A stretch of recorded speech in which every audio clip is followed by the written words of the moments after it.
கிறிஸ்துவின் தீபம்.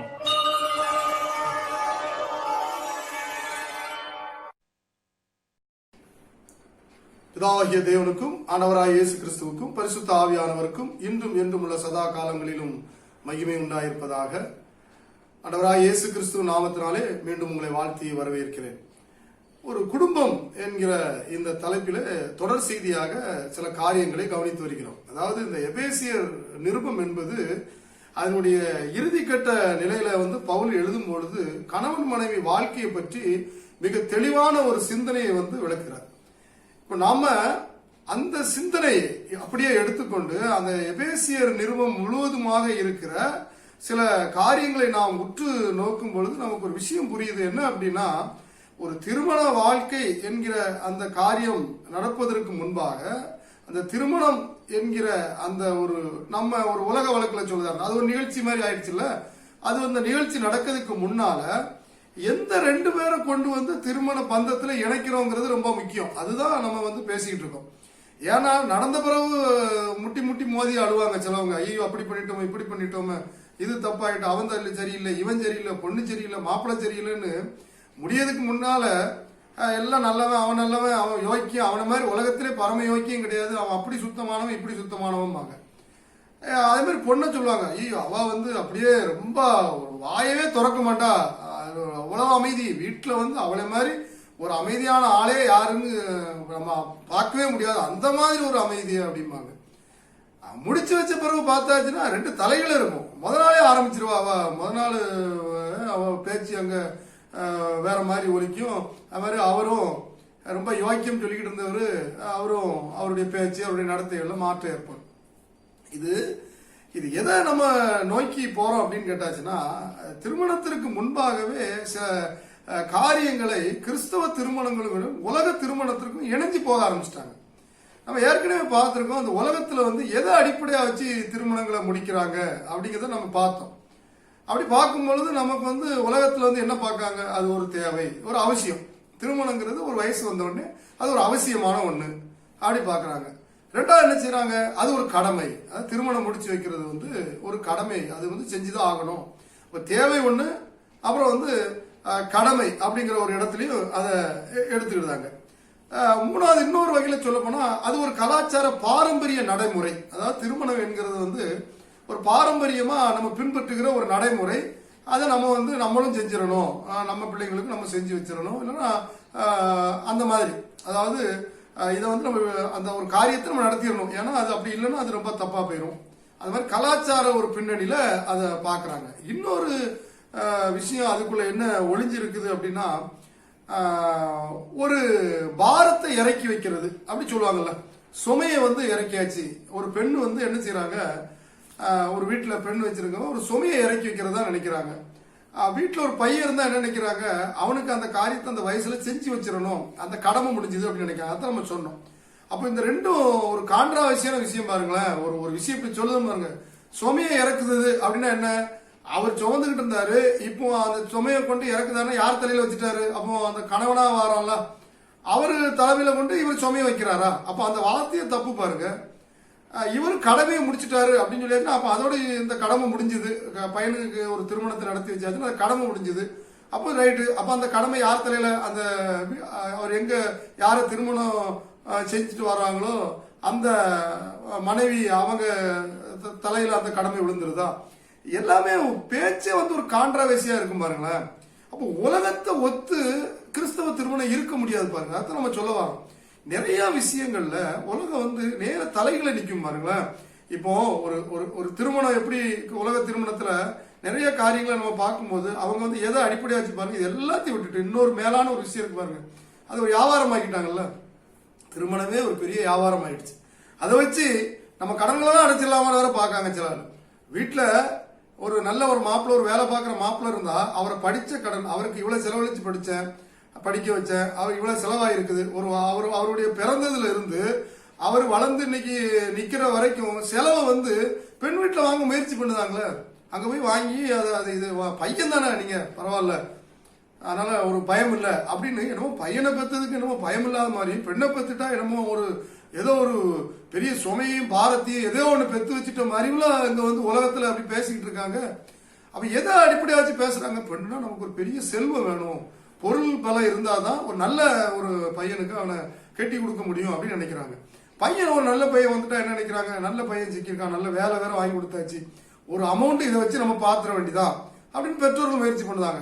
இதெல்லாம் இது எல்லாமே உலகத்துக்குரிய ஒரு காரியம் பாருங்க. உலகம் இப்படித்தான் போய்கிட்டு இருக்குது. உலகம் இந்த இடத்துக்குள்ள தான் போய்கிட்டு இருக்கு. அவன் எப்படிப்பட்ட ஒரு தவறை புரிஞ்சிருந்தாலும் சரி, என்ன செஞ்சிருந்தாலும் சரி, அவன் வந்து எப்படிப்பட்ட ஒரு ஆளா இருந்தாலும் சரி, ஒரு நல்ல கவர்மெண்ட் வேலை, ஒரு சொந்த வீடு, காரு, இதெல்லாம் ஒரு பேசிக் விஷயமா ஆக்கிட்டாங்க பாருங்க.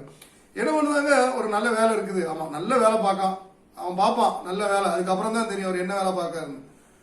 பார்க்கும்போது வெளியே ஷோ பண்ணிடுவார், நல்ல வேலை பார்க்குறாரு, ஆமா நல்ல சம்பளம், நல்ல ஆமா அவர் 70,000 ரூபா 60,000 ரூபா மாசம் மாசம் நல்ல சம்பளம் வாங்குறாரு, சரி அவர் சம்பளம் வாங்குவாரு, நல்ல ஒரு கெட்ட பழக்கம் இல்லை.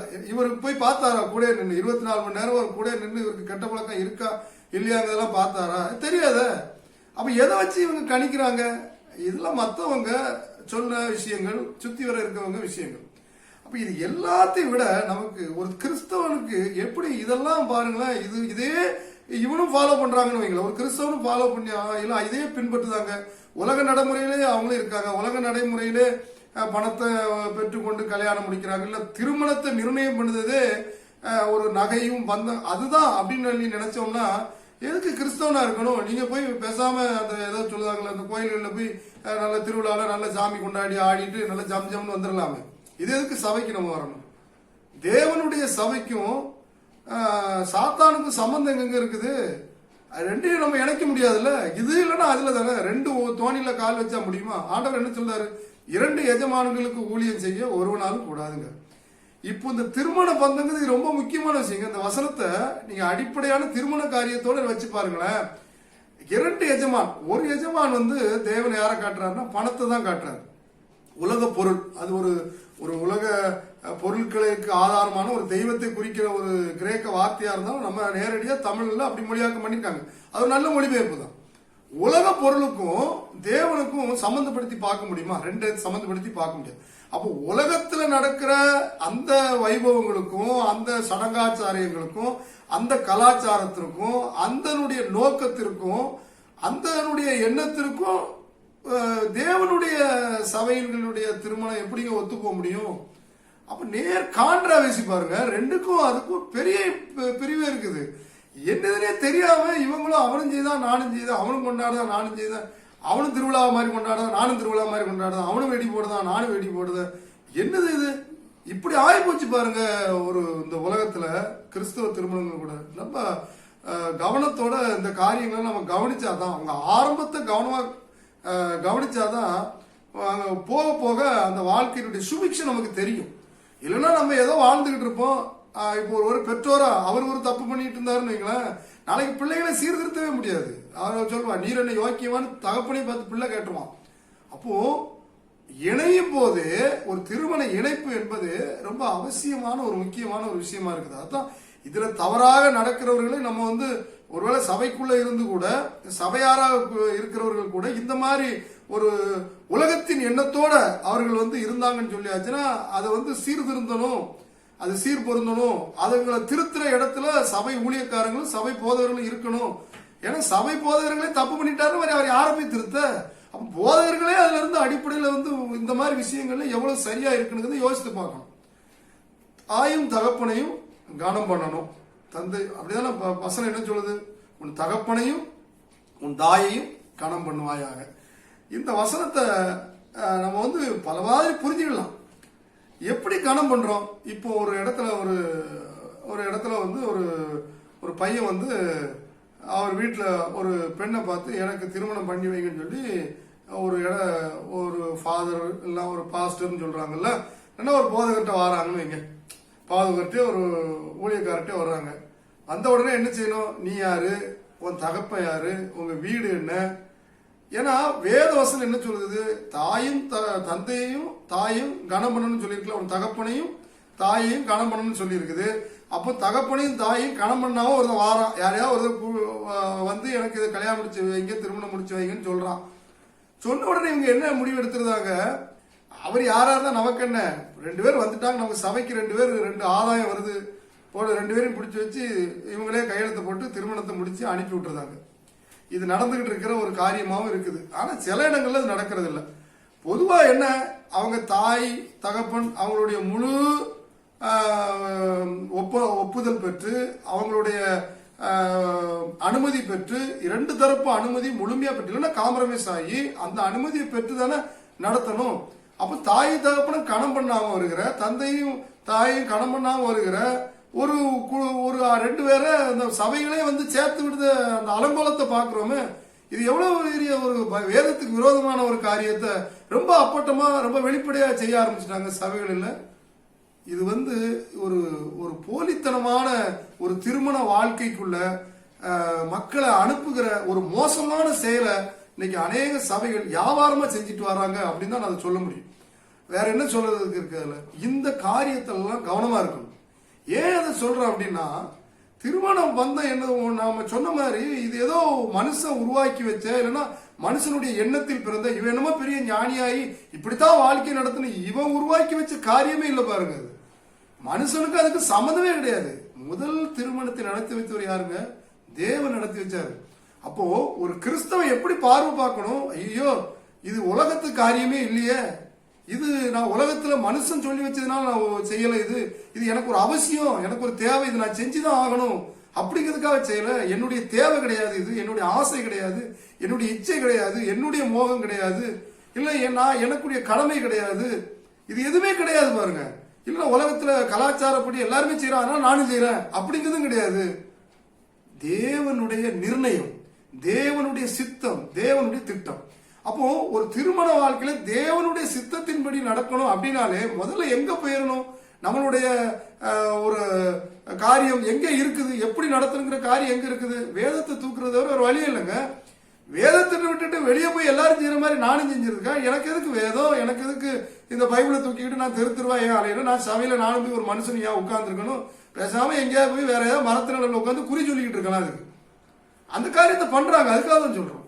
அப்போ தேவ வசனத்தை விட்டுட்டு ஒரு கிறிஸ்தவ வாழ்க்கையும் ஒரு கிறிஸ்தவ சபைகளும் நான் சொந்தமா அவங்க சுய நிர்ணயத்தை கொண்டுதான் எல்லாத்தையும் அமைச்சாங்கன்னா, தேவன் வைத்திருக்கிற அந்த அடிப்படை சட்டமே அங்க ரொம்ப தப்பா போயிருது பாருங்க. அவர் என்ன நிர்ணயம் பண்ணி வச்சிருந்தாரோ அதை விட்டுட்டு இவர் சொந்த நிர்ணயம், இவர் இஷ்டத்துக்கு எதையாவது பண்ண வேண்டியது. அதாவது என்ன ஆயிப்போச்சுன்னா, போதவரும் ஊழியக்காரன்னு சொல்றதுதான் வேத வார்த்தையா ஆயிடுச்சு. உலகம் அப்படி போச்சு. அந்த அந்த அந்த நோக்கத்தை பார்த்து போயிட்டு அவர் சொல்லிட்டாருன்னா சரி, அவர் சொல்லுவார், இந்த பெண்ணை உனக்கு நான் பிடித்து வைத்திருக்கிறேன், அதுதான் உனக்கு நல்ல பொண்ணு, இதை நீ முடிக்கலன்னா நீ வந்து செத்துருவன்றுவார். அப்படி சொல்ற சபைகள் இருக்குது. உனக்கு சரி வராது, இதுதான் உனக்கு சரியா இருக்கு பாரு. சேர்த்து வச்ச மறுநாளே அவன் சாவுன்னு செத்துக்கிட்டு இருப்பான். பையனை இப்படிதான் சொல்லி சேர்த்து வச்சிருவாங்க, அவன் அடி அடின்னு அடிச்சுக்கிட்டு இருப்பான். இது நடந்துகிட்டு இருக்குது. ரொம்ப உண்மையான ஒரு விஷயம். ஏன் அப்படின்னா, என்னவோ தேவன் இவர்களுக்கு வெளிப்படுத்தி ஏதோ விருப்பத்தை ஏற்படுத்தி இவருக்கு செஞ்சு வச்சுட்ட மாதிரி நினைக்கிறாங்க. வசனம் என்ன சொல்லுதுன்னு பார்க்க பாருங்க. அப்போ ஒரு நிர்ணயம், தேவனுடைய நிர்ணயம் திருமணம்னா அது எப்படி எந்த அடிப்படையில் நடக்கணும், வசனத்தின் அடிப்படையில தான் அது நடக்கும். நம்ம புரிஞ்சுக்கிட்டதுலாக இருக்கு. இந்த புரிதல பெரிய தவறு வந்துருப்பாங்க. இப்போ ஒரு ஊர்ல இந்த கோயிலுக்கு போனாங்களாம். கோயிலுக்கு போகும்போது அந்த காலத்துல ஜீப்பு, இது வந்து ஒரு நடந்த சம்பவம். ஒரு ஜீப்பு, அந்த ஜீப்ல போவாங்க. அந்த ஜீப்ல போயிருக்கும் போது அப்பெல்லாம் அந்த ஜீப்புங்கிறது எப்படி இருக்குன்னு உங்களுக்கு தெரியும். ஒரு ஆங்கிள் மாதிரி போட்டு அப்படி ஸ்டார்ட் பண்ணி அப்படிதான் கொண்டு போவாங்க. கூட்டமா போயிருக்காங்க.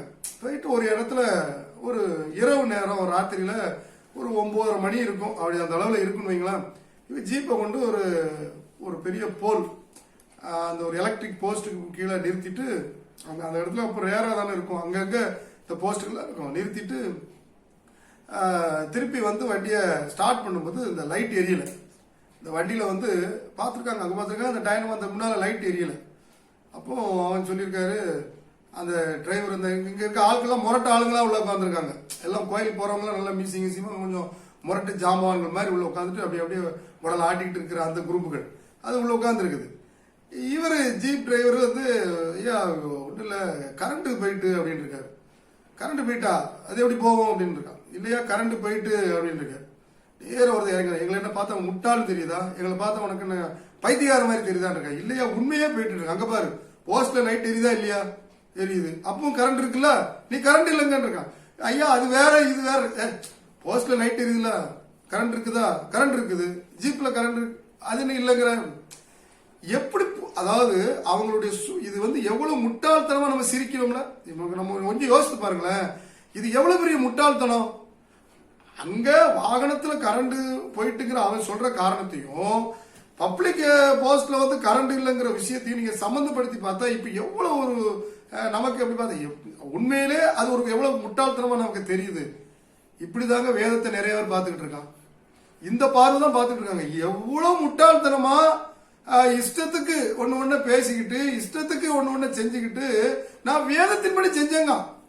போஸ்ட்ல கரண்ட் இருந்துச்சு, எப்படி ஜீப்ல போகணும் கதையா? வேதம் தான், வேதம் இப்படி சொல்லுது அப்படி சொல்லுது. இப்போ என்ன பிரச்சனை வந்துட்டு அப்படின்னா 2 தீமோத்தேயு 2ஆம் அதிகாரம் 15ஆம் வசனத்துல தீமோத்தேயுக்கு அப்போஸ்தலனாகிய பவுல் வந்து ஒரு காரியத்தை விளக்கி சொல்லும்போது விஷயம் சொல்றாரு. 2 தீமோத்தேயு 2ஆம் அதிகாரம் 15ஆம் வசனம். நீ வெட்கப்படாத ஊழியக்காரனாயும் சத்திய வசனத்தை நிதானமாய் பகுத்து போதிக்கிறவனாயும். அதுதான் பாயிண்ட். சத்திய வசனத்தை நிதானமாய் பகுத்து போதிக்கிறவன் அப்படின்னா என்ன சொல்றாரு? போதனை செய்யும் பொழுது சத்திய வசனத்தை நிதானமாய் பகுத்து போதித்தல். அதாவது என்ன கிரேக்க வார்த்தை சொல்லியிருக்காங்கன்னா, இந்த ஆர்த்தோமோண்டா அப்படிங்கிற ஒரு கிரேக்க சொல் வந்து அதுல பயன்படுத்தப்பட்டிருக்கும். இந்த ஆர்த்தோமோண்டா அப்படின்னா என்ன அர்த்தம் அப்படின்னு நம்ம புரிஞ்சுக்கிறதா இருந்தா அக்யூரேட்லி ஹேண்ட்லிங் அப்படின்னு சொல்லலாம். அதாவது ஒரு வசனம் இருக்குது, அந்த வசனத்தை நம்ம சரியா பயன்படுத்தணும். பகுத்து பார்த்தல் அப்படிங்கிறது எந்த இடத்துல என்ன விஷயத்திற்காக என்ன பின்னணியில அந்த காரியம் சொல்லப்பட்டிருக்குது, இது வந்து இந்த இடத்துல சொல்லப்பட்டிருக்கிறதுனுடைய உண்மையான பொருள் என்ன, இதனுடைய சத்தியம் என்ன, அதற்குள்ளாக இருக்கும் தேவ நீதி என்ன, இது வந்து ரொம்ப ஒரு முக்கியமான ஒரு அம்சம் பாருங்க. இது இல்லைன்னு வைங்களேன், உங்க இந்த அடிப்படையில தான் திருமண வாழ்க்கையினுடைய இணைப்பு இருக்கணும். அதாவது என்ன சொல்றேன்னா, வசனம் என்ன சொல்லி இருக்குதோ அந்த அடிப்படையிலையும் அந்த நீதியின் அடிப்படையில சேரலன்னு வைங்களேன், உங்க ஆரம்பமே அங்க தகுடுபடி ஆயிடுது. அதைத்தான் நம்ம சொல்ல வரோம். அப்போ இந்த இணைப்பினுடைய முக்கியமான விஷயம் என்ன அப்படின்னு பாத்தீங்கன்னா, வேத வசனத்தின்படி இருக்கணும். அதுதாங்க ரொம்ப முக்கியம். வேத வசனத்தின்படி இல்லாத எந்த ஒரு காரியமுமே விளங்காம போயிடும். அதுதான் அதுக்கு வந்து பதில தவிர வேற என்ன சொல்ல முடியும்? வேத வசனத்தின்படி எல்லாத்தையும் கரெக்டா சரியா கொண்டு போய்கிட்டு இருந்தாதாங்க வாழ்க்கை வாழ முடியும். வேத வசனத்தின்படி வாழும்போது எந்த பிரச்சனையும் வராது, கேரண்டியா சொல்ல முடியும். அது எப்படி வரும்? வசனத்தின்படி சரியா வாழ்ந்தா வராது. வசனத்தை மீறும் போது தாங்க பிரச்சனை. எனக்கு சண்டத்தை உலகத்துல இருக்க வரைக்கும் பிரச்சனை வரத்தான் செய்யும். ஏன் வராது? நம்ம தான் வசனத்தை மீறி தானே ஆரம்பத்தையே அமைச்சிருக்கிறோம். என் பிள்ளையான்னு சொல்ல அடங்க மாட்டாங்க. எப்படி அடங்குவோம்? நம்ம பண்ணது என்னது? நம்ம தப்பு பண்ணிட்டு என் பிள்ளைய நான் கட்டுப்படுத்தினா எப்படி கட்டுப்படுத்த முடியும்? கவனம் வந்து ஆரம்பத்தில் இருந்துட்டு வைங்களேன், இந்த பிரச்சனைக்கே இடம் இல்லை. அப்போ நம்ம வந்து ஒரு சபையாக ஒரு சபை மக்களாக நம்ம எப்படி வந்து ஒரு விஷயத்த நம்ம பார்க்கிறோம் அப்படிங்கிறத நம்ம கவனிக்கணும். சரி, இப்போ ஒரு சபைக்குள்ள நம்மளுடைய நடவடிக்கை எப்படி இருக்குது? இந்த திருமண முறைகள் ஒரு சபையாராக ஒரு கிறிஸ்தவராக நம்ம நிறைய விஷயங்களை பார்த்து வந்திருக்கோம். எபேசியர்ல வந்து நிறைய காரியங்களை நம்ம பார்த்திருக்கிறோம். அதாவது அவர் தேவனை அறிந்தவராக எப்படி இருக்கணும், இயேசு கிறிஸ்துவை தன்னுடைய விசுவாசத்தில் எப்படி ஏற்றுக்கொண்டு இருக்க வேண்டும், ஒரே ஆசீர்வாதமான இயேசு கிறிஸ்து என்னுடன் இருக்கிறாருங்கிற நம்பிக்கை எப்படி இருக்கணும், உலக வாழ்க்கையிலிருந்து எப்படி நம்ம வேறுபட்டு நிற்கிறோம், உலக வாழ்க்கைக்கு நமக்கும் எந்த சம்பந்தமும் இல்லை அப்படின்னா என்ன அர்த்தம்? உலகத்துலதான் இருக்கிறோம், இருந்தாலும் நம்முடைய எண்ணங்கள் உலகத்தோடு ஒத்து போகாத ஒரு தனிப்பட்ட விசேஷித்த ஒரு எண்ணங்களாக தேவனுடைய எண்ணங்களை பிரதிபலிக்கிற ஒரு காரியமாக நாம் அப்படித்தான் வாழணும் அப்படிங்கறதையும் நம்ம கவனிச்சோம். நிறைய விஷயங்கள்ல எப்படி மொத்தத்துலன்னா, இந்த உலகம் நமக்கு எதை கற்றுத்தருதோ வேதம் அதுக்கு மாத்தி கற்றுத்தருது. அதை புரிஞ்சுக்கிடணும் முதல்ல. அதைத்தான் நம்ம நிறைய விஷயங்களை வந்து நம்ம பார்த்திருக்கிறோம். ஏன்னா நம்ம வந்து தேவனை பற்றிய ஒரு மிகப்பெரிய ஒரு சிந்தனை நமக்கு ஒன்று இருக்கணும். 1 பேதுரு 1ஆம் அதிகாரம் 16ஆம் வசனத்துல அது இந்த லேவியராகமம் 19ஆம் அதிகாரம் 2ஆம் வசனத்தில் உள்ள அந்த வசனத்தை வந்து கோடிட்டு அங்க பேசப்பட்டிருக்கோம். அதாவது தேவன் சொல்றாரு, நான் பரிசுத்தர் ஆகையால் நீங்களும் பரிசுத்தராய் இருங்கள். அப்போ ஆண்டவர் என்ன சொல்றாரு? நான் பரிசுத்தர், ஆனால் நீங்களும் பரிசுத்தராய் இருங்கள். இது ரொம்ப ஒரு முக்கியமான விஷயம் பாருங்களேன். இப்போ தேவன் தன்னை எப்படி காட்டுறாரு? தன்னை ஒரு பரிசுத்தர் அப்படின்னு காட்டுறாரு. இத இப்போ நாம ஏன் அந்த விஷயத்தை நம்ம எடுக்கிறோம் அப்படின்னா, இந்த திருமணத்திற்கு முன்பாக நடக்கிற அநேக காரியங்கள் இந்த தேவனுடைய இந்த குணத்திலிருந்து நம்மளை வேறுபடுத்தி காட்டிடுது. சபைக்குள்ளாக கூட நம்மள இந்த இடத்துல, இந்த தேவன் பரிசுத்தர் சொல்லியிருக்காருல்ல, இந்த இடத்துல நம்மள இருக்க விடாம உலகத்தின் போக்குக்கு கொண்டு போயிருது. உதாரணம் சொல்றேன், ஒரு சாதாரண ஒரு விஷயமா சொல்லியிருக்கோம் நம்ம. எப்படி அப்படின்னா, இப்போ ஒவ்வொரு மார்க்கங்களும் ஒவ்வொரு மதங்களும் தனக்கென்று ஒரு திருமண கொள்கையை கொண்டிருக்குது. அப்படித்தானே? உலகத்துல ஒவ்வொரு வகையான திருமண சடங்குகளை வைத்திருக்கிறார்கள். சில திருமணம் இருக்குது, சில மார்க்கங்களுடைய திருமணம் இருக்குது. ஒரு கல்யாணம் முடிப்பாரு, அவருக்கு பலனும் பொன் பொருளும் அதிகமா வந்துட்டுன்னு வைங்களேன், அவர் 2 முடிச்சுக்கலாம். அவர் என்ன சொல்ல, முதலாவது இதை எப்படி நீக்கணும்? ஒண்ணும் இல்ல, கூட்டு போய் ஒரு இடத்துல தலாக் தலாக் தலாக் அப்படின்னு 3 வார்த்தையை சொல்லியாச்சுன்னா அந்த பொண்ணு அவ்வளவுதான், வேற பொண்ணு கட்டிக்கலாம். சரி, இந்த 2 இன்னும் அவர் பலம் இருக்குது, ஸ்ட்ரென்த் இருக்குது, இன்னும் ஆஸ்தியை சேர்த்துட்டாரு, 3 பேரை போஷிக்க முடியுமா? 3 கல்யாணம் பண்ணிக்கலாம், 4 திருமணம் பண்ணிக்கலாம், 5 திருமணம் பண்ணிக்கலாம். இப்படி அவங்களுக்கு அவங்களுடைய அந்த மார்க்கும் இடம் கொடுக்குது. அப்படிதானே? சரி, 1ல இருந்து எத்தனை வேணாலும் நீங்க பண்ணிக்கலாம். இப்போ இந்த விஷயம், இந்த காரியத்தை ஒரு கிறிஸ்தவனா இருந்து நம்ம பார்க்க முடியுமா? ஏன்னா மனுஷன் தேவ சாயலிலே படைக்கப்பட்டான், தேவனுடைய நீதியின்படிதான் மனுஷன் நடக்கணும்.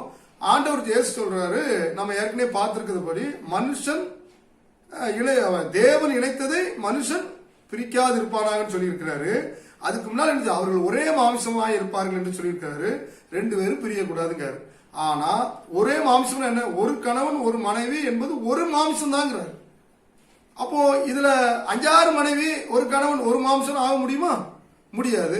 அப்ப அப்படி ஒரு கொள்கையை ஒரு மார்க்கம் போதிக்குதுன்னு வைங்களேன். இப்போ அந்த மார்க்கத்தினுடைய சிந்தனையை எடுத்துக்கொண்டு நீங்க கிறிஸ்தவத்தில் வச்சீங்கன்னா, வேத ஆண்டவர் என்ன சொல்றாரு? நான் பரிசுத்தர், நீங்களும் பரிசுத்தரா இருங்கன்னு சொல்றாரா?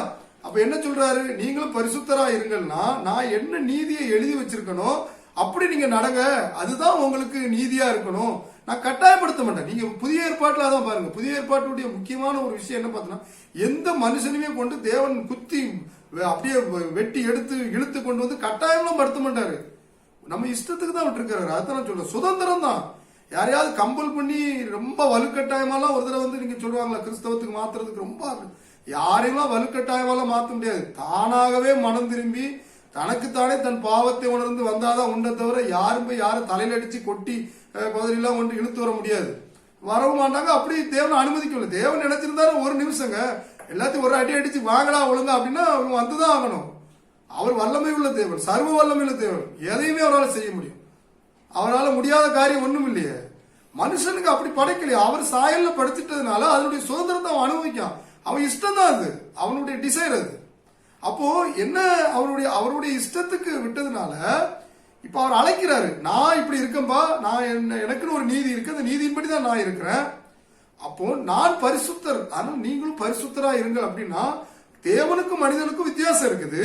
ஆனா தேவ சாயல் மனிதன் படைக்கப்பட்டான், மனிதனுக்கு ஒரு குடும்பத்தை அவர் ஏற்பாடு பண்ணியிருக்காரு. அதுதான் சொல்ல வர. அப்போ உடனே கேட்க கூடாது, ஆண்டவரே உங்களுக்கு குடும்பம் இல்லையே, தேவனே உமக்கு பொண்டாட்டி பிள்ளைங்க இல்லையே அப்படின்லாம் நம்ம கொஸ்டின் பண்ண. அதுதான் நான் சொல்ல வர. அந்த இடத்துல நம்ம கவனிக்கணும், அவர் நமக்குன்னு வச்சிருக்கிற அந்த நீதி. இப்போ உலகத்துல இப்போ அவர் பரிசுத்தரா? இப்போ இந்த இடத்துல இந்த 5 மனைவி கட்டவர் பரிசுத்தரா ஆக முடியாது. அப்ப முடிஞ்சு போச்சா? அப்போ தேவனை விட்டு அவர் தூரம் ஆயிட்டாரு மாத்திரம் இல்ல, அவர் கிறிஸ்தவரே கிடையாது, அவர் வேற ஒருத்தர். அவர் உலகத்துல அவர் கிறிஸ்தவ எண்ணத்திலே அவர் இல்லைன்னு அர்த்தம். சரி, இது ஒரு நோக்கம். இப்ப இன்னொன்று எடுப்போமே, இன்னொரு சில மார்க்கங்களை எடுப்போம். கடவுள்களே கல்யாணம் முடிக்காங்க. கடவுள் எத்தனை கல்யாணம் முடிக்காரு? கடவுள் 3 கல்யாணம் 4 கல்யாணம். சில கடவுள்கள் பெண்களோட நடனம் ஆடுதாங்க. சில கடவுள்கள் பெண்களை ஒரு இச்சை பொருளா உபயோகம் பண்றாங்க. இது எல்லா சில அநேக மார்க்கங்களும் இப்படி இருக்குது. கடவுள்கள் கல்யாணம் முடிக்கிறது மாத்திரம் இல்ல, ஒரே கொண்டாட்டம் ஜாலி. அவங்க பெரிய ஏதோ திருவிழா மாதிரி அவங்களே நடத்துறது, அவங்களும் 2 கட்டுறது. கடவுள் ரெண்டு, நிறைய கடவுளுக்கு ரெண்டு ரெண்டுங்க. அப்படி இல்லைன்னா நிறைய சில கடவுளுக்குலாம் நிறைய இப்படி வந்து இருக்குதா இல்லையா? சரி, இப்போ அந்த கடவுள்களை வழிபடுகிற ஒரு ஒரு மனைவியோ ஒரு கணவனோ அப்படி அந்த அதை பின்பற்றுகிற அந்த அந்த ஒரு கொள்கையை பின்பற்றுகிற மக்கள் வைங்களேன்.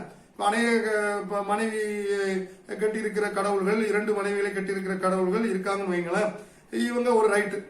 இப்போ அதுல ஒரு ஒரு கணவன் அந்த அந்த ஒரு கணவன் இருக்காரு, ஒரு மனைவி அந்த மார்க்கத்துல சேர்த்துட்டாங்க. இப்போ கணவன் வந்து இன்னொரு ஒரு சொல்லுவாங்கல்ல, மனைவி விட்டுட்டு இல்ல, மனைவி இருக்கும் போதே இன்னொன்னு பார்த்துட்டாரு. பார்த்து நான் அவளையும் நான் திருமணம் முடிப்பேன் அப்படின்னு சொல்றாருன்னு வைங்களேன். சொன்னா இப்போ வந்து மனைவி வந்து நீங்க எப்படி போலாம் அப்படின்னு கேட்டா அவர் என்ன சொல்லுவாரு? நீ என்ன சொல்லுது, நீ கும்பிடுத சாமியே அப்படிதானே இருக்கு, அதை ஒத்துக்கிட்டு தானே ஆகணும், என்ன செய்ய முடியும்?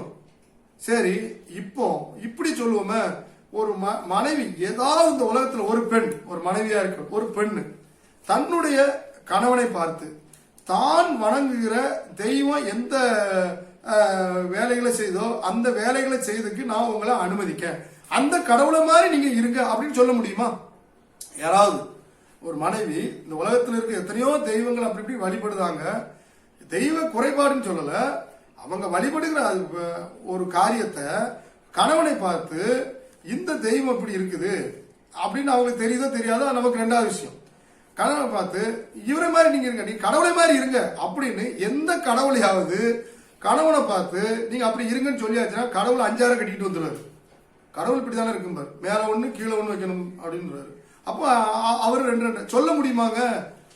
நம்ம கணவனை பார்த்து நம்ம கடவுளை மாதிரி இருங்கன்னு சொல்ல முடியாத சூழ்நிலை தான் கடவுள்கள் இந்தியாவில் வடிவமைக்கப்பட்டிருக்குது. கடவுள்கள் எல்லாத்துக்கும் அப்படிதான் இருக்குது. அப்போ உலகம் எப்படி நம்மளோட ஒத்து போகும்? உலகத்துக்கு நமக்கு என்ன சம்பந்தம்? நம்ம தேவன் ஒரே மாம்சம்ல சொல்றாரு. நியாயப்பிரமாண காலங்களில் மனிதனுடைய இச்சையை நிறைவேற்றினா, தேவன் தன்னுடைய விருப்பத்தை சொல்லல. அவர் ஆதியிலே சொல்லிட்டாரு. ஆதியிலே அவர் சொல்லும் போது என்ன சொல்றாரு? ஆணும் பெண்ணும் அவங்க ஒரே மாம்சமா இருப்பார்கள், அவர்கள் கணவன் மனைவியாக ஒரே மாம்சமா இருப்பாங்கன்றாரு. ஒருவனுக்கு ஒருத்தி என்பதுதான வேத சட்டம்.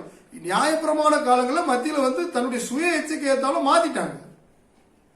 புதிய ஏற்பாட்டில் வரும்போது அதை மீண்டும் ஆண்டவர் வலியுறுத்துறாரு. இந்த எபேசிய நிருபம் இந்த குடும்பத்தை பத்தி சொல்வதற்கு முன்னால பவுல் என்ன தெரியுமா சொல்றாரு? ஆதியிலே உள்ள அந்த கட்டமைப்புகளை தாங்க அந்த 1ஆம் அதிகாரத்துல இருந்து அதனுடைய வெளிப்பாடு தான் சொல்லிட்டு வர்றாரு. அதான் நம்ம பார்க்கணும். அந்த நிறுவனம் எழுதுறதுக்கு முன்னாலேயே அவர் அதெல்லாம் நிர்ணயம் பண்ணிட்டார். அப்போ அதனாலதான் இவ்வளவு விஷயத்தை அவர் கொண்டு வர்றாரு. அப்போ உலகத்தின் காரியம் பாருங்க, எவ்வளவு தலைகள் இருக்கு பாருங்க நமக்கு. ரெண்டாவது இப்போ இதெல்லாம் வச்சுக்கிடுவோம். உலகத்துல என்ன சொல்றாங்க? மனுஷன் எப்படி உண்டானானோ அனைவருக்கும் எப்படி உண்டானாங்கன்னே தெரியாது. மனுஷன் ஏதோ உண்டாயிட்டான், ஏதோ சேர்ந்துட்டான், ஏதோ வச்சுட்டான், ஏதோ இருந்துட்டான், ஏதோ போயிட்டான். இல்லைன்னா விஞ்ஞானத்தை நம்பிடுறாங்கல்ல, விஞ்ஞானத்துல குரங்குல இருந்து வந்ததுன்னு. நேர தலைகளை பாருங்க, இவன் விலங்குல இருந்து வந்துச்சுங்க மனுஷன். 1 செல் உயிருங்க, 2 செல் உயிருங்க, உலகத்துல இருந்து உண்டானதா பேசுறான். தேவன் நம்ம எப்படி பார்க்கிறோம்? தேவன்கிட்ட இருந்து நான் வந்தவன் பார்க்கிறோம். தேவ சாயலில் படைக்கப்பட்டவன் நான் தேவனுடைய பிள்ளை. நான் வந்து அந்த தேவ சொல்ல யூதராஜ சிங்கம் சொல்றாரு, தேவன் என்ற ஒரு பெரிய சிங்கம், அந்த சிங்கத்தோட பிள்ளை நான், சிங்கக்குட்டி. அதான் சொல்றாரு, நான் சிங்கத்துக்கு பிறந்தவன் யாரு? சிங்கக்குட்டி. அப்ப நான் தேவனுடைய சாயல உருவாக்குன மகா பெரிய சிங்கம். நான் என்ன நினைக்கிறேன், நானும் பண்ணி கூட சேர்ந்துக்கிட்டு இந்த காக்ஸ் காம்ஸ் ஒரு வார்த்தை சொல்லுவாங்க, சில்லி அண்ட் கன்சிடர் ஃபெலோஸ் அப்படிம்பாங்க. என்ன அப்படின்னா, இந்த சிங்கத்துக்கு சிங்க குட்டிக்கு வந்து இந்த சிங்கத்துக்கு மத்தியில ஒரு வேலை ஒரு மரியாதை கிடைக்கலன்னா என்ன செய்யும் அப்படின்னா, பன்னி கூட்டத்துல போய் சேர்ந்து பன்னிக்கு தலைவராகும். ஒரு நாள் இந்த பன்னியை சிங்கம் வேட்டையாடும் போது இந்த சிங்கம் சேர்ந்து அடிபட்டுக்கும். அப்போ என்ன, தேவனுடைய பிள்ளை தேவனுடைய பிள்ளையாக தானே இருக்கணும். அதுக்குள்ள வந்த பிறகு தேவனுடைய பிள்ளைன்னு தன்னை அறிந்த பிறகு, ஒரு ரோட்ல ஒரு பிச்சைக்காரன் உட்கார்ந்து இருந்திருக்கான், அவன் யாருன்னே அவனுக்கு தெரியாது. அவன் கிழிஞ்ச ஆடை உட்காந்து ஏதோ ஒரு ஓரத்துல உட்கார்ந்து இருந்திருக்கான். அவன் சின்ன வயசுல எங்க இருந்து ஒரு குடும்பத்துல இருந்து ஏதோ தப்பி வந்து ட்ரெயின்ல தப்புனானோ ஏதோ தப்புனா உட்கார்ந்து இருந்தான். அவனுக்கு சில அங்க அடையாளங்கள் அந்தந்த குடும்பத்துல பிறந்தவன் இருந்திருக்கு. பட் இவனுக்கு யாருன்னே இவனுக்கு தெரியாது. ரோட்ல உட்கார்ந்து இருந்தா இவன் வந்து அழுக்கா பிச்சை எடுத்துக்கிட்டு இருக்கான். அப்போ ஒரு தடவை பிச்சை போட வந்தவன் இவனுடைய நெத்தியவோ ஏதோ பார்த்துட்டு, நீ யாரு அப்படின்னோடனே, எனக்கு நான் ஒரு அனாதை அப்படின்னு. இல்லையப்பா நீ அனாதை இல்லையப்பா, உன் நெத்தியில இந்த இது இருக்குது, உனக்கு இந்த மச்சம் இருக்குது, இந்த இது இருக்குது, நீ இங்க இருந்து வந்தவல்ல அப்படின்னு சொல்லிட்டு அவனை கூப்பிட்டு போய் கடைசியில போய் ஒரு இடத்துல நீ வா அப்படின்னு சொல்லி கூப்பிட்டு போய், உனக்குலாம் அப்பா அம்மா இருக்காங்க அப்படின்னா, எனக்கு யார் அப்பா அம்மா இருக்காங்க, நான் சின்ன வயசுல எப்படி வந்து ரோட்ல வந்து விழுந்தவன் தான் அப்படின்னு ஒண்ணு இல்ல இல்ல உங்க அப்பா வந்து எவ்வளவு பெரிய ஆளு, நீ என்ன இப்படி சொல்றன்னு சொல்லிட்டு கடைசியில் அவனை போய் செக் பண்ணி பார்த்தாச்சுன்னா, ஒரு உதாரணத்துக்கு சொல்லுதேன், அங்க ஒரு பெரிய மகாபெரிய ஒரு கோடீஸ்வரனுடைய ஒரு வாரிசு அவன். அதாவது மகாபெரிய கோடீஸ்வரன். அவருக்கு வந்து ஒரு காலையில எந்திரிச்சதுல இருந்து நைட்டு வரை ஒரு நாள் செலவே அவர் ஒரு தனிப்பட்ட முறையில ஒரு 10 லட்சம் ரூபாய் 20 லட்சம் ரூபாய் ஈஸியா செலவழிக்கக்கூடிய ஒரு மனிதனுடைய வாரிசு. அவன் தன்னை யாரும் தெரியாதனால பிச்சைக்காரனா இருந்திருக்கான். இப்போ அந்த ஆள் கூப்பிட்டு சொல்லிட்டான் பாருங்க, நீ என்ன இருப்பா, நீ பிச்சைக்காரன் இல்ல, நீ ரோட்டு ஓரத்துல இருக்கவில்ல, நீ இப்படி நாசமாக போய் ரோட்டு ஓரத்துல பண்ணியோட சாக்கடையோட நீயா உட்காந்துருக்கணும், நீ எவ்வளவு பெரிய இடத்துல இருக்க வேண்டியவன் சொல்லி கூட்டு போய் அவன் அப்பாட்டு கொண்டு விட்டு அவனை டெஸ்ட் பண்ணி பார்க்கும்போது, அவனுடைய சோதிச்சு பார்க்கும்போது, ஆமா இவன் என்னுடைய வாரிசு இவன் அப்படின்னு சொல்லி அவர் சேர்க்கும் பொழுது இவன் நிலைமை மாறிச்சுல. எப்படி மாறிச்சு? இப்போ எங்க பெரிய ஒரு வீட்டுக்கு போயிட்டாரு, பெரிய ஒரு ராஜரீக வாழ்க்கைக்கு போயிட்டாரு. இப்ப திருப்பி யாராவது போய் நான் இல்ல எனக்கு இந்த வாழ்க்கை பிடிக்கல, நான் பழையபடி இந்த சட்டையெல்லாம் கலத்தி போட்டு நான் அந்த பண்ணி கூட உட்காந்து பிச்சை எடுக்கணும்னு சொல்லுவானா? யாராவது சொல்லுவாங்களா? அதைத்தான் நம்ம செய்யறோம். அவ்வளவு இடத்துல கொண்டு நம்மளை யாரும் தேவன் காட்டியிருக்காரு. நீ பிச்சைக்காரன் இல்லப்பா, நீ ரோட்டு ஓரத்தில் இருக்கக்கூடிய அசிங்கமானவன் கிடையாது, நீ தேவனுடைய சாயல். அப்ப தேவனுடைய சாயல்ல படைக்கப்பட்டவர். தேவன் சொல்றார், நான் பரிசுத்தர், நீயும் அப்படித்தான் இருக்கணுங்கிறார். என்னை மாதிரி என் பிள்ளை நீ என்னைய மாதிரி தானே இருக்கணும். நான் பண்ணி பிள்ளை மாதிரி இருப்போம்னா என்ன அர்த்தம்? அதுதான் விஷயம். நான் கழுத குட்டி மாதிரி தான் இருக்கணும்னு அர்த்தம். என்ன அர்த்தம்? ஏன் பிள்ளை. அப்போ என்னது, தேவன் தன்னுடைய பிள்ளையா ஏற்றுக்கொண்ட பிறகு இதனாலதான் அந்த விஷயத்தை புரியணும். நான் இன்னும் எங்க போய் நின்றுதேன், என்னுடைய வாழ்க்கையில இந்த உலகத்துல போய் நின்றுதேன். எப்படி என்ன பாருங்களேன், இந்த உலக கடவுள்கள் இருக்கிற அமைப்புல அவங்க அந்த மார்க்கத்துல போயிட்டு தன்னுடைய தீமையான செயல்கள் எல்லாம் கரெக்டான செயல்களா தன்னை நியாயப்படுத்துவாங்க. அதாவது அவங்க அந்த வாழ்க்கையே வாழ முடியாது. எந்த ஒரு தெய்வமும் இயேசு கிறிஸ்துவை தவிரங்க இந்த உலகத்துல எந்த ஒரு நம்பப்படுகிற எந்த ஒரு தெய்வம் என்னை போல ஆகும் சொல்லவே முடியாதுங்க. தெய்வத்திட்டே அவ்வளவு அதிகாரம், அவ்வளவு அசிங்கங்கள் இருக்கு.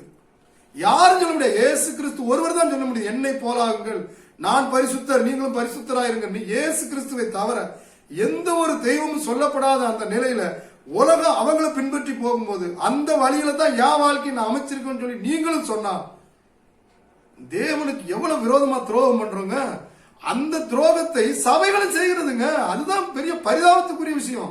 சபைகள் வசனத்தையே பாக்குறது இல்ல, தன் எதையும் பாக்குறது இல்ல, எந்த சிந்தனையும் கிடையாது. சபைகள் இன்று தன் இஷ்டத்துக்கு போல எல்லாத்தையும் செய்ய ஆரம்பிச்சுட்டாங்க.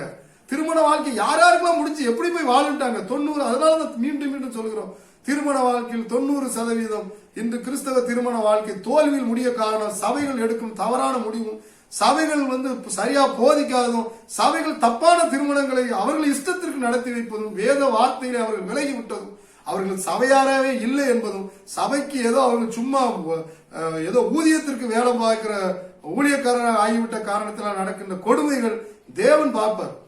தேவன் பார்க்கிறாரு, அவர் பார்த்துட்டு தான் இருக்காரு. அவருக்கு ஒன்றும் கண் இல்லாதவர் இல்லை, அவர் இருதயத்தை நோக்கிறார். நீங்க நல்ல எண்ணம் செய்யலாம், ஒரு நான் இதை கரெக்டா புரிஞ்சுக்கிட்டேன் அப்படின்னு சொல்லிட்டு கூட எதையாவது நீங்க செஞ்சு வச்சா கூட வேத வசனத்துக்கு புறம்பா இருந்தா உங்கள் நினைவு தப்பு தான். அதாவது இந்த பிலிப்பியர் 2ஆம் அதிகாரம் 13ஆம் வசனத்தை ஒரு தடவை இதை வச்சு நிறைய பேர் சில விஷயங்களை நியாயப்படுத்துறாங்க. பிலிப்பியர் 2ஆம் அதிகாரம் 13ஆம் வசனம், ஏனெனில் தேவனே தம்முடைய தயவுள்ள சித்தத்தின்படி விருப்பத்தையும் செய்கையையும் உங்களில் உண்டாக்குகிறவராய் இருக்கிறார். இப்போ இந்த வசனத்தை சிலவங்க ராங்கா திருப்புறாங்க பாருங்க. தேவன் தம்முடைய தயவுள்ள சித்தத்தின்படி உங்களுக்கு விருப்பத்தை, எந்த விஷயத்தை பத்தி சொல்ல வர்றாரு தெரியுமா? ஒரு உயர்ந்த இடத்துல சொல்ற ரட்சிப்பினுடைய விஷயத்துக்குள்ள வருதுங்க இது. அதாவது எனக்கு ஏற்படக்கூடிய உயர்ந்த நோக்கம், கிறிஸ்துவை பற்றிய எண்ணம், ரட்சிப்பை பற்றிய அனுபவம், எனக்குள்ளாக இருக்கும் அந்த கிறிஸ்தவ பார்வை, நான் எதை நோக்கி போய்கிட்டு இருக்கிறேன்? சபையாக, சபையில் ஒருவராக என்னுடைய பார்வை எதை நோக்கி இருக்கிறது? ஒரு தேவனுடைய ஆலயமா நான் இருக்கிறேன். நான் சபையா கூடுத, நான் தேவனுடைய ஆலயம், எனக்குள்ள வாசம் பண்ணுகிறவர் தேவன், எனக்குள்ள வாசம் பண்ணுகிறவர் பரிசுத்த ஆவியானவர், ஆண்டவராய் இயேசு கிறிஸ்து. தேவனாக என்று என் இருதயத்திற்குள்ள இருக்கிற அவரை நான் இருதயத்திற்குள்ளே நான் வைத்திருப்பதனால என்னுடைய சரீரம் தேவனுடைய ஆலயமாய் இருக்கிறது, என் கண்கள் தேவனுடைய ஆலயமாய் இருக்கிறது, என்னுடைய விரல்கள் தேவனுடைய ஆலயமாய் இருக்கிறது. எல்லாமே என்னுடைய உடல் அமைப்புகள் மொத்தமும் தேவனுடைய ஆலயம், the temple of the God, தேவனுடைய ஆலயம். அது என்னமோ ஊரா ஊட்டி வச்ச ஏதோ வேற ஒரு தோல் இல்லைங்க, இது தேவனுடைய ஆலயம்.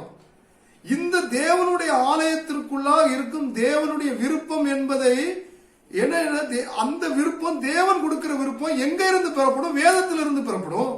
வேத வசனத்தை நோக்கி போறோம், உயர்ந்த எண்ணத்தை நோக்கி போறோம். நான் எவ்வளவு பெரிய ஊழியத்தை வளர்க்கணும், தேவனுக்காக நான் என்ன செய்ய போறேன், என்னுடைய வேலையிலே தேவனை நான் எவ்வளவு மகிமைப்படுத்த போறேன், இயேசு கிறிஸ்துவ நாம் எவ்வாறு மகிமைப்படும், அதிலே இருக்கக்கூடிய அந்த உயர்ந்த எண்ணங்கள் என்ன, உயர்ந்த மேன்மையான காரியங்கள் வேதத்தில் என்ன சொல்லப்பட்டிருக்கிறது, நான் அதை நோக்கி போவேன், நான் கிறிஸ்துவை நோக்கி போவேன். என்னுடைய இலக்கு உயர்வானது, என்னுடைய சிந்தனை உயர்வானது, என்னுடைய பார்வை உயர்வானது, என்னுடைய ஒவ்வொரு காரியமும் கிறிஸ்துவை நோக்கினது, என்னுடைய ஒவ்வொரு காரியமும் தேவ காரியத்தை அடிப்படையாக கொண்டது, தேவனுடைய சித்தத்தையும் அவருடைய சிந்தனையை நிறைவேற்றுவனாக நான் இருப்பேன்.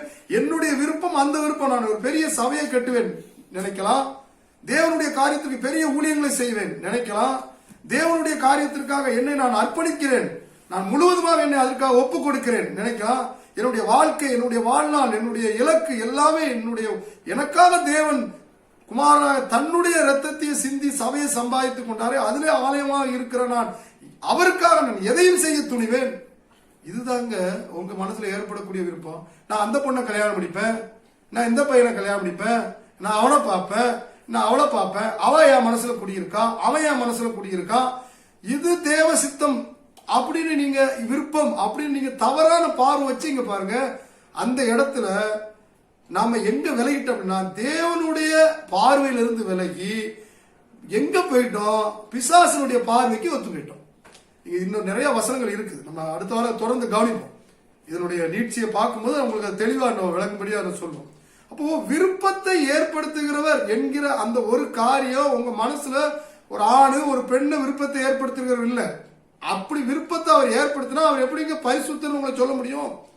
உங்கள் மனதில் தேவனை பற்றிய எண்ணம் வரும்போதுதான் நான் பரிசுத்தர் நீங்களும் பரிசுத்தராயிருங்கள் என்று சொன்னாரு, நான் பரிசுத்தரா இருக்க முடியும். என் மனசுல வேற இடத்தையா நினைச்சுக்கிட்டு அதை நோக்கி நான் போனோம்னா, தேவன் சொன்ன வார்த்தை ஒரு கிறிஸ்தவனாக நான் எப்படி அது நான் சரியா இருக்கும்னு சொல்ல முடியும்? உலகம் அதை செய்யும், அதைத்தான் சொல்ல வந்தோம். உலகம் இதை இப்படித்தான் பார்க்கும். உலகம் விருப்பம், தன்னுடைய இச்சைகள், தன்னுடைய மோக காரியங்களை தீர்த்து கொள்வதற்காக தங்களுடைய இருதயத்துல வேறு விதமான நினைவுகளை உலகம் கொள்ளும். ஆனா தேவன் என்ன விருப்பத்தை ஏற்படுத்துவார்? நீ அந்த பொண்ணை போய் கல்யாணம் பண்ணி, நீ இந்த பையனை போய் கல்யாணம் முடிச்சுக்கோ, நீ இப்படி பாரு, நீ அப்படி பாரு. தேவ நிர்ணயம் அது இல்லைங்க. தேவ நிர்ணயம் உன் தகப்பனையும் உன் தாயையும் கனம் பண்ணுவாயாக. நீங்க பரிசுத்த சிந்தனையோட தானே சபைக்குள்ள வரணும், பரிசுத்த சிந்தனையோட தானே இருக்கணும், பரிசுத்தத்தை தானே காத்துக்கொள்ளணும். தேவ சமூகத்துல தேவனை நினைக்கிறவர்களாக தானே வரணும். தேவனை தொழுது கொள்ள வந்தவங்க பக்கத்துல உள்ளவங்களை பார்க்கவும் இவனை பார்க்கவும் சபைக்குள்ள நடந்தனா நீங்க என்ன அங்க என்ன காம களியாட்டமா நடக்குது சபைக்குள்ள? இல்ல அவர் என்ன நேரு பார்க் வச்சு நடத்திக்கிட்டு இருக்காங்களா சபைங்கிறது? உங்க இஷ்டத்துக்கு உங்க அந்த சிந்தனைக்கு வர்றதுக்கு ரெண்டு வழிதாங்க, ரெண்டு வழிதான். தேவன் ஒண்ணு அவர் நீடிய பொறுமையுடன் அழைப்பு கொடுப்பார், நீங்க மாறுங்க மாறுங்கன்னு சொல்லுவார். இந்த சிந்தனைகள் எல்லாம் இருந்து மாறணும். மாறலன்னா வெளியே அனுப்புனாருன்னா ரொம்ப பட்டு திருப்பி வந்து விழ வேண்டியிருக்கும், அது ரொம்ப கஷ்டமா இருக்கும். அதான் நம்ம சொல்றோம், the perfect will of the God. தேவனுடைய பரிபூரண சித்தத்தை நிறைவேற்றணும். தேவன் அனுமதிப்பாரு. சில காரியங்களை நீங்க கேட்கறீங்க, அனுமதிச்சதை நீங்க நிறைவேற்றினீங்கன்னா அதனால ஒரு பாடுகளை அனுபவிப்பது பூரா வாழ்க்கை பூரா அனுபவிக்க வேண்டியது. அதுதான் நீங்க இஸ்ரேல் மக்கள் தங்களை ராஜாக்களை கேட்டு அதுக்கு பிறகு அனுபவிச்சாங்களே, அது எல்லாம் வரும். இன்னொன்னு இருக்குது, கொடுமையான விஷயம் என்ன தெரியுமா? தேவ சித்தமுக்கும் அதுக்கும் சம்மந்தமே இருக்காது. பிசாசு தன்னுடைய சித்தத்தை தேவ சித்தம் என்று சொல்லி நமக்குள்ளாக நிறைவேற்றி விடுவான். இதுதான் ரொம்ப ஜாக்கிரதையான இருக்கு. திருமணத்தின் ஆரம்பத்துல உலகம் நமக்கு ஒரு காரியத்தை கற்றுத் தருகிறது என்றால் நான் அதற்கு எதிராக நிற்பேன் அப்படின்னு நம்ம சொல்லணும். உலகம் ஒரு காரியத்தை உலகத்திலே அதுதான் எனக்கும் அதுதான் என்று சொல்லப்படும் பொழுது, உலகம் ஒரு பெண்ணை கொண்டு வந்து ஒரு பையனை கூட்டு வந்து எனக்கு திருமணம் முடியுங்கள், எனக்கு பிடிச்சிருக்கு, எனக்கு இவன் தான் பிடிச்சிருக்கு, எனக்கு அவ தான் பிடிச்சிருக்கு உலகம் சொல்லிச்சுன்னா நீயும் சொல்லுதனா நீ எங்க இருக்க? வேற ஆரியும் திங்க் யுவர் செல்ஃப். நீங்கள் உங்களை ஆலோசனை பண்ணுங்க. உங்க இருதயம் யாரை நோக்கி இருக்கிற? வருங்காலத்தில் அப்படி தேவனுக்கு அனுமதி இல்லாத, தேவ சித்தம் இல்லாத, ஒருவேளை நீங்கள் விரும்பினதற்காக அடைந்த அநேக காரியங்கள் அப்படிப்பட்டவருடைய வாழ்க்கை இன்று தெருவிலே சீரழிந்து கொண்டிருப்பதை நாம் கவனித்திருக்கிறோம். அநேகருடைய வாழ்க்கையில் 100க்கு 100 சொல்றதா இருந்தா 0.1 கூட இல்லைங்க.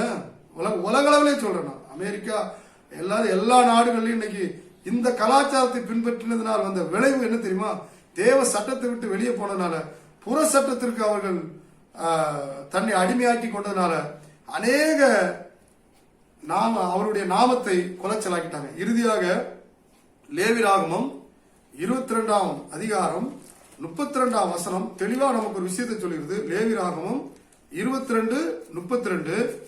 அதுல நீங்க தேவன் என்ன சொல்ல வர பாருங்க. எல்லா விஷயத்திலுமே தேவனை நம்ம எப்படி மகிமைப்படுத்தணும் அப்படிங்கிறதுக்கு ஒரு காரியமா அவர் சொல்றாரு. லேவியராகமம் 22:32 என் பரிசுத்த நாமத்தை பரிசுத்த குலைச்சல் ஆக்காதிருப்பீர்களாக. போதும். அப்ப பாருங்க, அவர் பரிசுத்தர், நம்மளையும் பரிசுத்தமா இருக்கும்படி அழைக்கிறார். அவர் உத்தமர், நம்மளையும் உத்தமராக இருக்கும்படி அழைக்கிறார். அவருடைய சாயலில் நான் உருவாக்கப்பட்டிருக்கிறேன். நான் இப்பொழுது தேவனுடைய பிள்ளையாக அங்கீகரிக்கப்பட்டிருக்கிறேன். நான் அப்படி ஒரு வாழ்க்கை வாழும்படியாக தான் எனக்கு தேவன் அந்த நீதியை வகுத்திருக்கிறார். உலகம் எனக்கு ஒரு காரியத்தை கற்றுத்தரும். உலகம் உங்களை இச்சைக்குள்ளாக அழைக்கும். உலகம் உங்களை எல்லா விதமான மோசமான விஷயத்திற்குள்ளும் அழைக்கும். ஆனால் நான் என்னை பரிசுத்த குலைச்சலாக்குவது கிடையாது. அது நாம நினைச்சுக்கிட்டு இருக்கோம், நான் தேவனுடைய ஆலயம் ஆயிட்டேனே, அப்ப நான் என்னைய பரிசுத்த குலைச்சலமாக ஆக்கல. இப்போ இல்ல என்னுடைய ஒரு சிந்தனை கெட்டு போயிட்டு இல்ல நான் இப்படி ஆயிட்டேன் இல்லங்க. அங்க அந்த தேவனுடைய பிள்ளைக்கு மற்றதுக்கு அதான் வித்தியாசம். தேவனுடைய பிள்ளை யார பரிசுத்த குலைச்சல் ஆக்கிட்டாங்க தெரியுமா? என் நாமத்தை அப்படின்ட்டாரு தேவன். நீ ஒன்னே இல்லப்பா, ஏன் நாமத்தை என்ன நீ நான் பரிசுத்த குலைச்சல் ஆக்கிட்ட, என்ன அசிங்கப்படுத்திட்டங்க. சில தாய் தகப்பன் சொல்லுவாங்க, என்ன அசிங்கப்படுத்திட்டிய, உன் நடத்தையால என்னுடைய என் பேரே கெட்டு போச்சுங்கல்ல. இந்த வார்த்தையை தேவன் சொல்றாரு. ரொம்ப ஒரு கிறிஸ்தவ வாழ்க்கையினுடைய சுதந்திரம் ரொம்ப அதிகங்க. அந்த சுதந்திரத்தை பயன்படுத்தா நம்ம நீதி இல்லாம, நேர்மை இல்லாம, வார்த்தை படி நடக்காம ஏதோ நம்ம இஷ்டம் ஏதோ வாழ்ந்தோம் போனோம்னு இருக்கிறோம். மிக மிக மிக குடும்ப வாழ்க்கையின் ஆரம்பம் கவனம் தேவை. மிக மிக சத்தியத்துடன் வாழும் வாழ்க்கையினுடைய அந்த அடிப்படை நமக்கு தேவை. ஏதோ வாழ்ந்தோம் ஏதோ இருந்தோம் இல்லைங்க. நீங்க சொல்லுவாங்க, இந்த புற மதத்துல கூட சொல்லுவாங்க, கணவனே கண்கண்ட தெய்வம், அதெல்லாம் சொல்லுவாங்க. அதெல்லாம் ஒரு பக்கம் இருக்கட்டும். கண்கண்ட தெய்வமோ காணாத தெய்வமோ இல்ல எந்த தெய்வமோ அதெல்லாம் இருக்கு. நமக்குள்ளாக ஒரு தேவன் வாழுகிறார். நான் அவருடைய ஆலயமாக இருக்கிறேன். என்னுடைய சிந்தனை குடும்பத்தை எப்படி என் தேவன் என்னை அமைக்க சொல்லி இருக்கிறார், என்ன வார்த்தை அதற்காக சொல்லி இருக்கிறார், என் இருதயம் எதை நினைக்கிறது, நான் எதை நோக்கி பயணப்படுகிறேன், என்னுடைய சுத்த இருதயத்தினுடைய சிந்தனை எதை நோக்கி இருக்கிறது, இதெல்லாம் நம்ம சிந்திக்க வேண்டாமாங்க. நம்ம ஏதோ வாழ்ந்த உலகத்தை பார்த்து பார்த்து பார்த்து உலகத்தோட ஐக்கியம் ஆயிட்டோங்க. உலகத்தை விட நம்ம பெரியவங்க. சொல்லுமா தெரியுமா? உலகத்தில் இருக்கிறவர்களும் உன்னில் இருக்கிறவர் பெரிய. உன்னில் இருக்கிறவர் அந்த அர்த்தம் புரியுதா? நீங்க தான் பெரியவங்க. உங்களுக்குள்ள இருக்குது யாரு? தேவன். இந்த உலகத்துல இருக்க அத்தனை பேரோட நீ பெரியவங்கிறார். நீ என் பிள்ளை, நான் உனக்குள்ள இருந்தா நீ தானே பெரியவன். நீங்க தானே ராஜா. நீங்க என்ன பிச்சைக்காரனா? இல்ல நீங்க சாதாரணம். அப்போ உங்க எண்ணங்கள் எப்படி இருக்கணுங்க? ராஜாவுடைய எண்ணங்கள் எப்படி இருக்கணும்? ராஜ கம்பீரத்தோட இருக்கணும். ராஜாவோட எண்ணங்கள் பரிசுத்தமா இருக்கணும். தப்பு பண்ணா ராஜாலாம் எப்படி சீரழிஞ்சா நமக்கு தெரியும். உலகத்திலும் சீரழிஞ்சா தேவனுடைய மக்கள் ராஜாக்கள் கூட தப்பு பண்ணதுனால அவன் என்ன பாடுபட்டாங்க, எவ்வளவு சீரழிஞ்சாங்கன்னு தெரியும். உலகத்தின் சீரழிவு கூட நீங்க நீங்க அதே சமாளிக்க முடியலங்க. இதற்கு அப்புறம் நமக்கு ஒரு தீர்ப்பு இருக்குங்க, ஜட்ஜ்மெண்ட் இருக்கு. நீங்க தப்பெல்லாம் முடியாது. எல்லாத்துக்கும் ஒரு நியாய தீர்ப்பு இருக்கு. நானும் தப்ப முடியாது, நீங்களும் தப்ப முடியாது. தேவனுடைய ஒரு நாள் அதுக்கு இருக்குது. அவர் முன்னால போய் நிக்கணும் தீர்ப்புக்கு. இந்த சிந்தனைக்கெல்லாம் அங்க பதில் கிடைக்கும். என் சிந்தனை அதை நோக்கி இருக்கணும். கவனமாக இருப்போம், தெளிவான சிந்தனையுடன் இருப்போம், தெளிவான முடிவுகள் எடுப்போம். வேத வார்த்தையின்படியாக வாழ்க்கையை கட்டமைக்க நாம் முயற்சி பண்ணுவோம். தேவ வார்த்தையின்படி நடப்பதற்கு நம்மளை அப்படியே அர்ப்பணிப்போம். அது வாழ்க்கையை கொடுக்கும், அது நித்திய ஜீவனை கொடுக்கும். மீண்டும் அடுத்த வாரம் சந்திப்போம். கிருபையும் சமாதானமும் உங்கள் அனைவரோடும் கூட இருப்பதாக. ஆமென்.